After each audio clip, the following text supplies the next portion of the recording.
Il va nous falloir 200 g de chocolat blanc, 80 g de beurre, 60 g de sucre, 50 g de farine, 2 œufs. Il nous faudra également un sachet de sucre vanillé, un quart de cuillère à café de levure chimique et 4 carrés de chocolat blanc.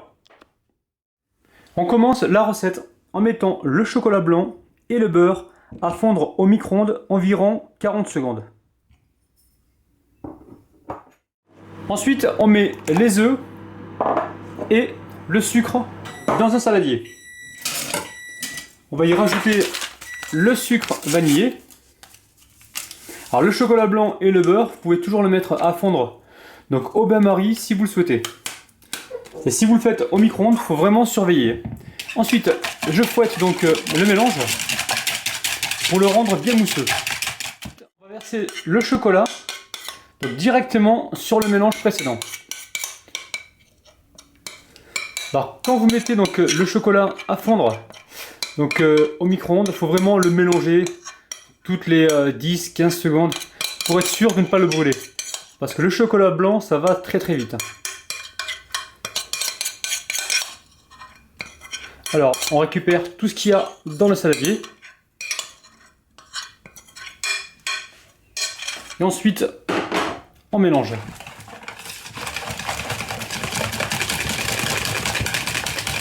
Maintenant, on vient tamiser donc la farine avec le quart de cuillère à café de levure chimique. Il n'en faut vraiment pas beaucoup, hein. Et là, je tamise.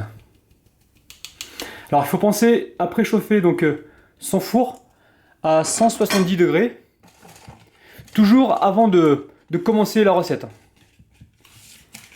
Alors là, je mélange comme il faut.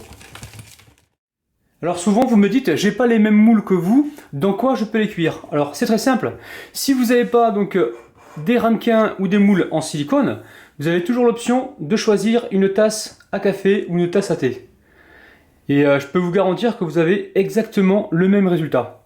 Et dans le pire des cas, si vous n'avez pas donc la tasse à café ou les ramequins, vous pouvez toujours utiliser des bols. Alors maintenant, je vais remplir donc mes moules aux 2/3.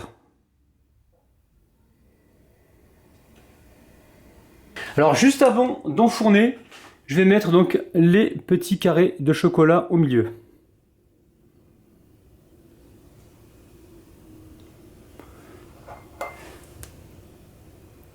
Alors je vais les mettre au four pendant à peu près 10 minutes. Dès que le dessus est pris, je les retirerai. Allez, c'est parti pour la cuisson. Mes petits fondants sont cuits, on va les laisser donc juste 1 minute reposer et ensuite on passera au démoulage.